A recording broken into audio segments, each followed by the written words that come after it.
का इस्लामाबाद कोर्ट से बड़ा फैसला आ गया है और ये बड़ा फैसला इसलिए है कि ये फैसला दिया है इस्लामाबाद हाई कोर्ट के उन दो जजेस ने जो हुकूमत खुद लेकर आई है।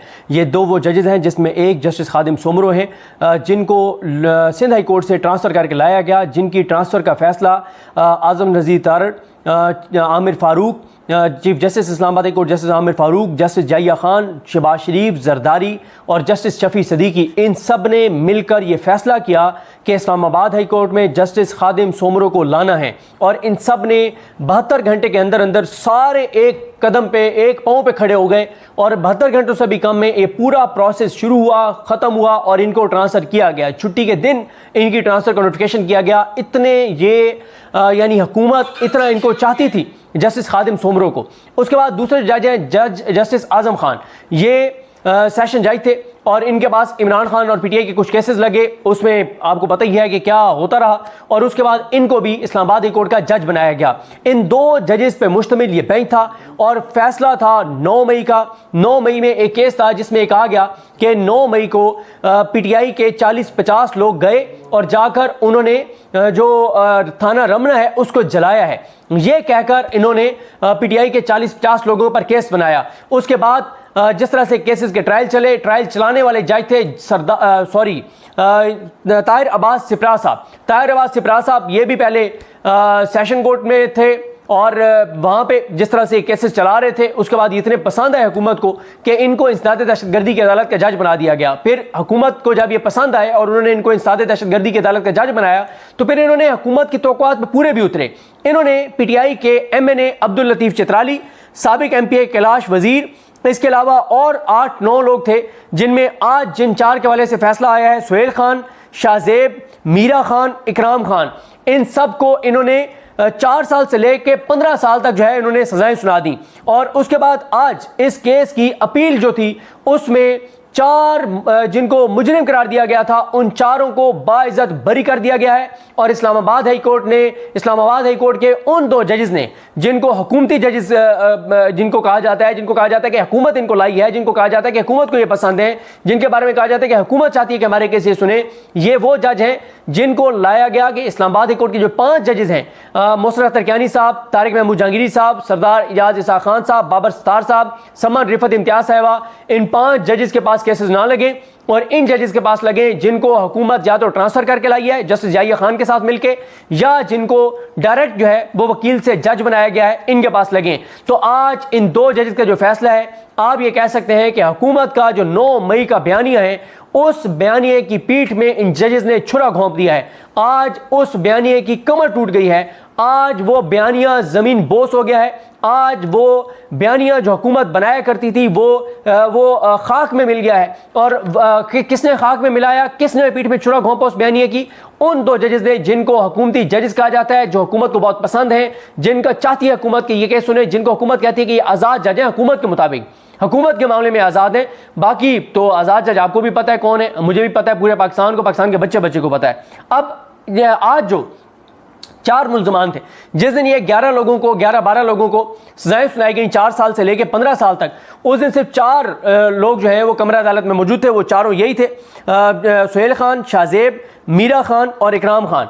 ये चारों कमरा अदालत से गिरफ्तार हो गए। उसके बाद इनकी अपील आई और इनकी अपील के ऊपर आज फैसला हो गया। और एक चीज़ और आपको बता दूं कि आज जब इनके हवाले से फैसला आया है तो एक तो पीटीआई की लीगल टीम तो थी, जाहिर है, जो लीड कर रहे थे बाबा रवान साहब, जिन्होंने बहुत ज़बरदस्त दलाइल दिए और आज के केस में बहुत अहम उनका किरदार था। और उनके साथ जो टीम थी जिन्होंने इस सारी अपील की तैयारी में और सारी नीचे की अदालत में भी जब चीज़ें चल रही थी, तो ये जो वकला हैं और ये वो वकला हैं ILF के जो आपको निचली अदालतों में बहुत एक्टिव नज़र आते हैं, जिनका नाम आप ज़्यादा नहीं सुनते, जिसकी तस्वीरें आप जिनकी नहीं देखते, जिनकी टिकटॉक्स आप नहीं देखते, लेकिन ये वो सिंसियर लोग हैं इमरान खान के जो आपको अदालतों में नज़र आते हैं। सरदार मसरूफ़ है, आमना अली और जैद बशीर डार, मुर्तज़ा हुसैन तूरी और ताबिश फारूक, ये भी वहाँ पे मौजूद थे, असिस्ट कर रहे थे।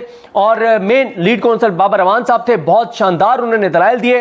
अब आ जाए इस बात पर कि हुआ क्या। एक तो ये कहा गया कि ये 40-50 लोग आए, आके इन्होंने थाने पे हमला किया। थाने पे जब इन्होंने हमला किया तो सीधी फायरिंग की। साबित हो गया जनाब कि उस फायरिंग में थाना जल गया। सीधी फायरिंग भी हो गई, पथराव भी हो गया। अल्हम्दुलिल्लाह अल्हम्दुलिल्लाह अल्हम्दुलिल्लाह एक भी पुलिस वाला जख्मी नहीं हुआ। सीधी फायरिंग कर रहे हैं 40-50 लोग और एक भी पुलिस वाले को आंच भी नहीं, खराश भी नहीं आई, उसको एक खराश तक नहीं आई किसी एक पुलिस वाले को। ऐसी फायरिंग की 40-50 लोगों ने, सीधी अंधाधुंध फायरिंग उसमें लिखा हुआ है। और यह फैसला दिया ताहिर अब्बास सिप्रा ने कि बिल्कुल सरकार ठीक कह रही है, प्रोसिक्यूशन बिल्कुल ठीक कह रही है, पुलिस बिल्कुल ठीक कह रही है कि 40-50 लोगों ने सीधी फायरिंग की, थाने पे हमला किया, पुलिस वालों पे कातलाना हमला किया, थाने को जला दिया।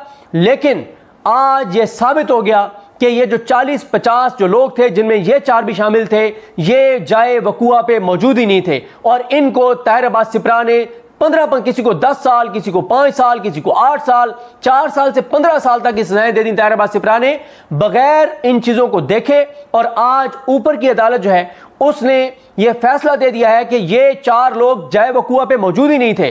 दूसरा जो चीज साबित हुई आज वो ये हुई, जो बाबर रवान साहब ने और सरदार मसरूफ साहब दीगर वकला और दलाइल में और अपनी जो अपील है उन चीजों में इन्होंने साबित किया, एक भी पुलिस वाला जख्मी नहीं हुआ, एक को भी खराश नहीं आई, एक को की भी जान नहीं गई। और फिर इसके अलावा जो पथराव उन्होंने किया वो ज़ाहिर है जख्मी करने के लिए किया। तो जो पथराव किया जख्मी करने के लिए, जख्मी करने के लिए जो हमला किया जाता है उसकी दफा जो है वो इसमें शामिल भी नहीं थी।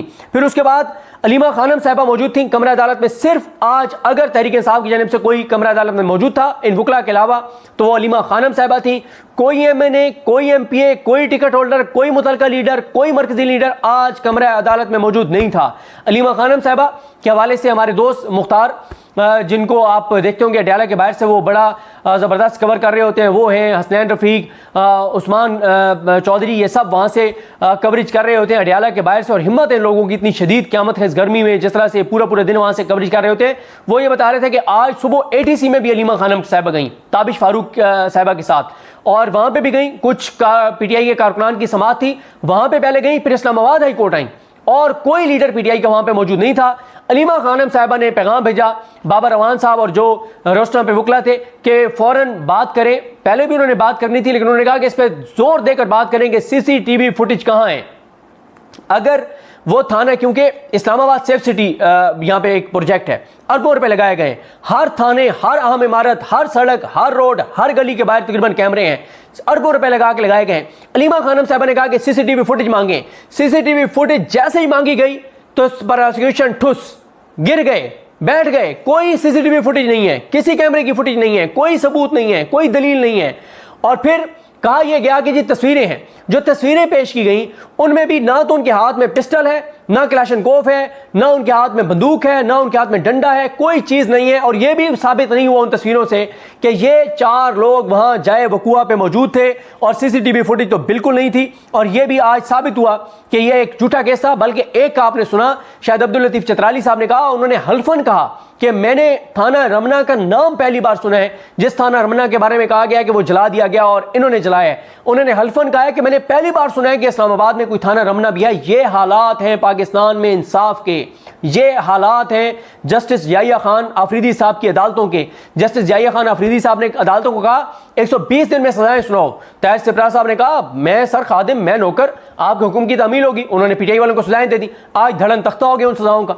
एक चीज, एक सबूत, ये वो जजेस हैं जिन पे हुकूमत को एतमाद है, खादिम सोमरो साहब और ये आजम खान साहब। इन्होंने प्रोसिक्यूशन को बार बार कहा कोई एक सबूत दिखा दो, कोई एक सबूत दिखा दो, कोई एक सबूत दिखा दो। एक सबूत ये प्रोसिक्यूशन पुलिस नहीं दिखा सकी। सारे का सारा बयानिया, सारे की सारी इमारत जमीन बोस हो गई है। इमरान खान का बयानिया जीत गया है। इमरान खान सुरखरू है कि CCTV फुटेज इनके पास ये नहीं पेश कर सकते। है ऐसा नहीं है कि CCTV फुटेज नहीं है, मौजूद है, पेश नहीं कर सकते क्योंकि उसमें नजर आएगा कि थाने को कौन आग लगा रहा है। ये तो नहीं थे वहां, ये तो लोग मौजूद ही नहीं थे। कोई तो था ना जिसने आग लगाई थाने को, कोई तो था। वो कौन था? वो कौन था जिसने थाने को आग लगाई? अगर ये CCTV फुटेज दिखाएंगे तो बंदे आइडेंटिफाई हो जाएंगे कि ये कौन लोग थे जिन्होंने थाने को आग लगाई और डाल PTI पे दिया। यही तो इमरान खान पहले दिन से रोना रोता है। यही तो बात इमरान खान करता है कि आप एक कमीशन बनाएं जुडिशल कमीशन बनाएं, ओपन तहकीकात करवाएं, पूरे पाकिस्तान में लाइव दिखाएं। अगर साबित हो गया कि 9 मई हमने किया है तो मैं पूरी कौम के सामने आके माफी मांग लूंगा, तो आप दिखा दें, आप इसकी फुटेज दिखा दें, आप इमरान खान को जाके कहें ये है इमरान खान सीसीटीवी फुटेज, ये तुम्हारा अब्दुल लतीफ चित्राली जला रहा है थाने को, ये तुम्हारा सुहेल खान जला रहा है, ये तुम्हारा ये जो है कारकुन शाहजेब, मीरा खान, इकराम खान, ये देखो खान साहब जला रहे हैं, कैलाश वजीर जला रहा है। नहीं दिखा सकते क्योंकि वो तो मौजूद ही वहां पे नहीं थे, जलाने वाले तो कोई और थे। उसके बाद जाए वकुआ से कुछ भी बरामद नहीं हुआ। आज ये साबित कर दिया बाबर रवान साहब ने, जाए वकुआ से कोई चीज बरामद नहीं हुई, कोई पुलिस वाला जख्मी नहीं हुआ, शनाख्त परेड भी ठीक नहीं हुई। और वो तो मैं बता चुका हूं कि ये मौके पे मौजूद ही नहीं थे जो लोग जिनको सजाएं सुनाई गई। और फिर जब प्रोसिक्यूशन ने देखा कि सब कुछ धड़न तख्त हो गया, वक्त मांगा, अदालत ने कहा किस चीज का वक्त दें, कोई चीज तो दिखाओ, कोई चीज नहीं दिखा सके, कोई सबूत नहीं दे सके। एमएलसी नहीं है, कोई एमएलसी नहीं है। अगर इक़दाम कत्ल 324 आपने लगाए है, आपने जो एमएलसी करानी थी वो नहीं है, कोई जख्मी नहीं है। फिर इसी तरह से ये बाबर रवान साहब ने बताया कि एफआईआर में नामजद तक नहीं थे ये लोग। फिर उसके बाद शनाख्त परेड में एक इन 4 में से सिर्फ एक ही शनाख्त की गई और वो भी गलत नाम से, आमिर के नाम से। फिर जो कांस्टेबल अताउल्लाह है वो किसी एक ही शनाख्त नहीं कर सका। अच्छा, फिर मैं आगे आपको एक चीज अर्ज करूं, 21 गवाह पेश किए पुलिस ने, 21 के 21 अपने गवाह पेश किए, 21 में से 20 जो है इन चारों में से एक की भी शनाख्त परेड नहीं कर सके। 20 जो है इन चारों में से किसी एक की शनाख्त नहीं कर सके, एक गवाह सिर्फ जो है इन 4 में से एक की शनाख्त कर सका है। ये हालात हैं। फिर अगली बात सुने जनाब, ये जो शनाख्त परेड का तरीकाकार है अदालती फैसलों के नतीजे में, उसको फॉलो नहीं किया गया। फिर शनाख्त परेड की रिपोर्ट बाबर रवान साहब ने साबित किया अदालत में कि शनाख्त परेड की रिपोर्ट जेल में तैयार नहीं हुई, कहीं और तैयार हुई है, कहीं और तैयार हुई है, किसी दफ्तर में बैठ के, और जेल के अंदर तैयार ही नहीं हुई। 21 के 21 गवाहों के ये जो लीगल टीम थी, इन्होंने साबित किया कि कॉपी पेस्ट है सारों के बयानात, और सबको एक लिखा लिखा एक चीज दी गई कि जाओ तोते की तरह पढ़ दो, और सारों ने उसको मुताबिक किया। वो पुलिस वाला गैरत वाला था ना, उसको अल्लाह को खौफ था। जो कोट लखपत जेल में जब गवाही देने गया तो डॉक्टर यास्मीन राशिद ने कुरानी आयत पढ़ी, उसका तर्जमा बताया कि झूठी गवाही देने वाले के साथ अल्लाह ताला क्या करेगा। उसको अल्लाह का खौफ आया और वो वहीं से पीछे मुड़ गया और उसने गवाही नहीं दी। उसके बाद उसके साथ जो कुछ हुआ होगा वो खैर है, इस दुनिया में और भी लोगों से बड़े जुल्म हुए, लेकिन कम से कम उस बारगाह में वो सुरखरू होगा जिस बारगाह के हवाले से आयत सुनाई गई थी। उसके बाद इन्होंने झूठ बोला। इन्होंने आप देखिए इन्होंने जुल्म क्या किया है। इन्होंने पीटीआई के ऊपर केस बनाने के लिए इन्होंने अहाता जो था थाने का, उसमें मस्जिद को भी नुकसान पहुंचाया। इन्होंने मस्जिद की खिड़कियां तोड़ी, इन्होंने मस्जिद के शीशे तोड़े। इससे बड़ा जुल्म क्या हो सकता है कि पीटीआई को फंसाने के लिए तुम लोगों ने मस्जिद के ऊपर हमला किया, तुमने मस्जिद को नुकसान पहुंचाया। कोई अल्लाह का खौफ करो, अल्लाह के घर के ऊपर तुमने झूठा हमला खुद किया, क्योंकि आज अदालत में साबित हो गया कि ये लोग तो वहां मौजूद ही नहीं थे। फिर आपने एफआईआर में लिखा हुआ है, आपने केस में लिखा हुआ है कि मस्जिद को नुकसान पहुंचाया गया, मस्जिद के शीशे तोड़े गए। इसका मतलब ये कोई तो था ना जिसने मस्जिद के शीशे तोड़े हैं। या तो मस्जिद के शीशे टूटे ही नहीं और आपने झूठ बोला, तो आपने अल्लाह के घर के ऊपर एक बहतान आपने लगाया कि अल्लाह के घर को नुकसान पहुंचाया गया। और अगर नुकसान आपने पहुंचाया, किसी ने पहुंचाया केस बनाने के लिए, तो फिर इसका मतलब यह है कि वो कौन था जिसने नुकसान, ये बंदे तो वहां थे ही नहीं। कोई तो था ना जिसने मस्जिद के शीशे तोड़े, जिसने मस्जिद को नुकसान पहुंचाया। इस हद तक आप गिर गए कि आपने अल्लाह के घर को नुकसान पहुंचाया, सिर्फ पीटीआई को आपने उनको मुलविस करने के लिए। अब आ जाए जनाब मोस्ट इंटरेस्टिंग, सरदार मसरूफ साहब ने इसको उन्होंने रिटर्न भी उसमें किया। 4 ये जो लोग हैं ना, इनसे क्या बरामद हुआ। एक से पीटीआई की टोपी बरामद हुई, ठीक है, जो वो खुद प्रोसिक्यूशन कह रही है, पुलिस कह रही है कि एक से हमने पीटीआई की टोपी बरामद की, एक से हमने पीटीआई का झंडा बरामद किया, एक से उस झंडे का डंडा बरामद किया, और चौथे से कोई रिकवरी नहीं हुई। अंदाजा लगाएं कितने खतरनाक दहशतगर्द हैं। एक चीज और है, मेरा आपसे यहां पे एक सवाल है। पिछले 3 साल में, या जब से ताहिर अब्बास सिपरा साहब एटीसी के जज बने, कभी आपने सुना है कि ताहिर अब्बास सिपरा की अदालत से टीटीपी के फलां बंदे को सजाए मौत हो गई है, या फलाने दहशतगर्द तंजीम के फलां बंदे को इतने साल सजा हो गई है, या फलाने दहशतगर्द को ताहिर अब्बास सिपरा साहब ने सजा सुनाई दी? कोई एक आपने नाम सुने? नहीं सुना होगा। पता नहीं दहशतगर्दी बढ़ती जा रही है। और मैं उस पर बात करूंगा नेक्स्ट वीडियो में। जो लतासिफ सती साहब ने आज अपने ट्विटर पे कंपैरिजन किया है, ये पीटीआई के हर एमएनए, हर एमपी, हर टिकट होल्डर को यही करना चाहिए जो लतासिफ सती साहब ने किया है। लेकिन वो मैं बाद में आऊंगा। कोई आपने 3 साल में सुना है, 2 साल में, 1.5 साल में कि ताहिर अब्बास सिपरा साहब की अदालत से फलाने दहशतगर्द को सजा हो गई है? मैंने तो कम अज कम नहीं सुना। आपने सुना है तो मुझे बता दें। तो फिर ये दहशतगर्दों के खिलाफ तो कोई केस नहीं चल रहे इनकी अदालतों में, दहशतगर्दों को तो कोई सजाएं नहीं हो रही, दहशतगर्द तो नहीं गिरफ्तार हो रहे, निहत्ते लोगों को कोई सजाएं हो रही हैं। और उन सजाओं के साथ जो आज हुआ है वो आपने देख लिया है। उसके बाद हर सेक्शन में जो मैक्सिमम सजा बनती थी वो वकला ने बताया कि जी ताहिर अब्बास सिप्रा साहब ने दे दिया बगैर किसी सबूत के। एक जो है वो एजेके से ताल्लुक़ रखने वाला एक शहरी है, उसको गिरफ्तार किया गया। वो फ्लैट्स के बाहर खड़ा था, उसका पीटीआई से कोई ताल्लुक नहीं है, उसका बाईपास हुआ था। उसने कमीज़ के बटन खोल के दिखाया कि मेरा बाईपास हुआ है, ये देखो ये निशान है, मेरा बाईपास हुआ है, खुदा का वास्ते मेरे साथ ये जुल्म ना करो। उसको भी उठा के ले गए जिसका बाईपास हुआ था और उसके साथ भी जुल्म किया। फिर ये जो लोग गिरफ्तार किए गए उसमें 2 ऐसे हैं जो रेडी बांध थे और पठान थे, गरीब थे। मुझे वो एक वकील साहब बता रहे थे कि एसएचओ को टास्क दिया गया कि 200 बंदे हर एसएचओ उठाए। उसने देखा कि सिर्फ शर्त यह थी कि सबसे पहले तो वो पठान होना चाहिए, फिर वो गरीब होना चाहिए, मजदूर होना चाहिए, ग्रेडीबान या मजदूर होना चाहिए।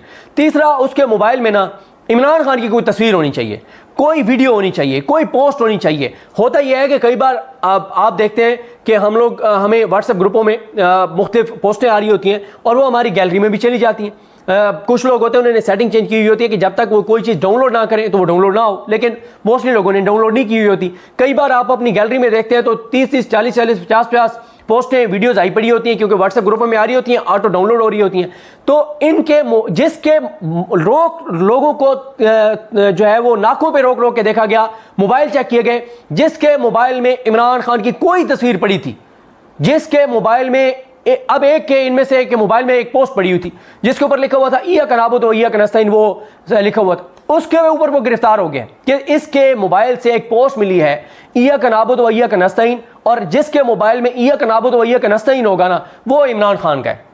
ये तो हालात हैं, ये तो सूरत हाल है। और हमारी अदालतें ऐसे लोगों को सजाएं दे रही कि इसके मोबाइल से क्योंकि इय्याक नअबुदु व इय्याक नस्तईन की पोस्ट निकली है, ये तो फिर पीटीआई वाला है ना।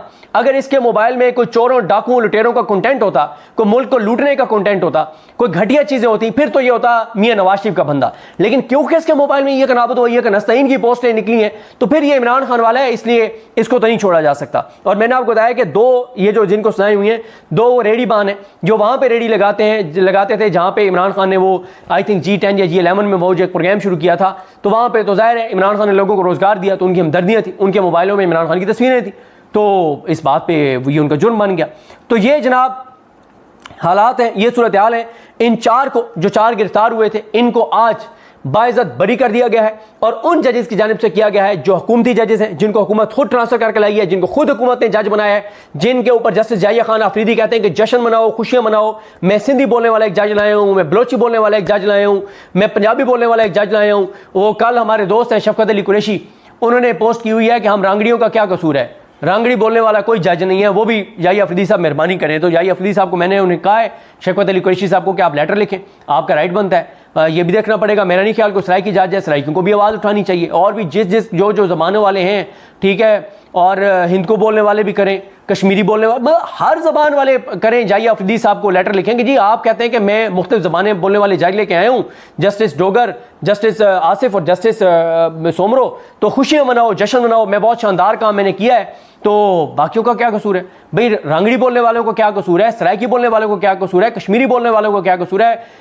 हिंद को बोलने वालों को क्या कसूर है? सारी ज़बानों के जज आने चाहिए, सारे जजेस लेकर आए, तो बाकी ज़बानों वालों का क्या कसूर है? तो पता आपको भी है, मुझे भी है कि इन जजेस को क्यों लाया गया था। और फिर जस्टिस जाहिया खान साहब ने अपने ऊपर ले लिया, मैं लाया हूँ, और खुशियाँ मनाओ, जश्न मनाओ कि मैं लाया हूँ इनको मुख्तलिफ ज़बानें बोलने वाले जजों को, और मैंने बहुत बड़ा कारनामा किया पाकिस्तान के लिए। अल्लाह ताला पाकिस्तान पर रहम करे, करम करे। मुझे अपने दुआ में याद रखें। अल्लाह करीम हम सब का हामी नासरो। अल्लाह हाफ़िज़।